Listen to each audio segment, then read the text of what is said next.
Bien, en cuanto a las teorías de reconocimiento de estados, tenemos dos teorías, la constitutiva y la declarativa. La teoría constitutiva eh, dice que un estado es considerado como tal desde el momento en que los demás estados le manifiestan su reconocimiento y comienzan a realizar actos de derecho internacional con él. Es decir, la teoría constitutiva exige que haya un acto de reconocimiento que crea al Estado y que le determine su personalidad jurídica porque, obviamente, en el momento en que establecen relaciones con él, se le daría como el reconocimiento de su personalidad jurídica.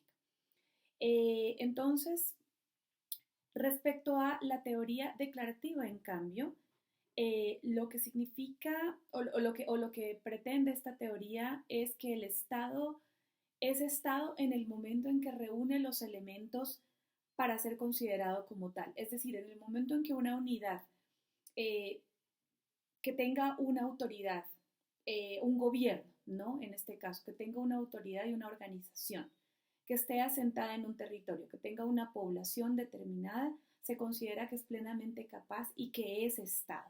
Y en el momento en que se es Estado, se tiene la capacidad de entablar relaciones jurídicas con otros Estados.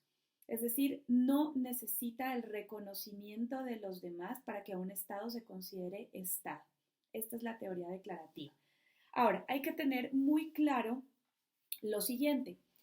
En el ámbito de reconocimiento de estados, tanto como de estados y de gobiernos, los, eh, los actos no son una obligación legal. Es decir, no existe una obligación legal que indique que todos los estados tienen obligación de, valga la redundancia, reconocer a gobiernos o reconocer a estados.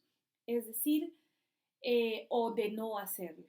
¿Esto qué significa? Que el reconocimiento es un acto netamente político, pero que va a tener efectos jurídicos, que va a tener efectos legales posteriores, pero no es una obligación legal. Entonces, la Convención de Montevideo de 1933, que ya les había mencionado, establece en su artículo tercero lo siguiente. La existencia política del Estado es independiente de su reconocimiento por los demás Estados. Este es el principio entonces de la teoría declarativa del Estado. Ni una unidad política necesita ser reconocida para convertirse en Estado, ni un Estado tiene la obligación de reconocer a otro.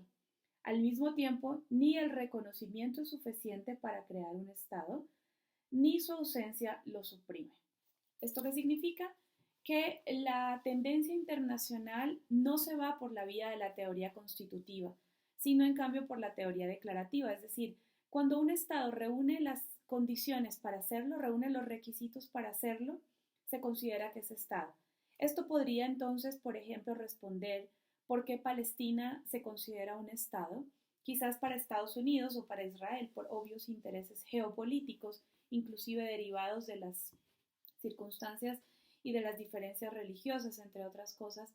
Palestina no es considerado un Estado para ellos, pero el que no sea considerado un Estado para ellos no significa que para el resto del mundo o para otros países pueda serlo.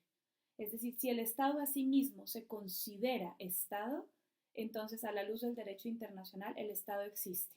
¿Ok?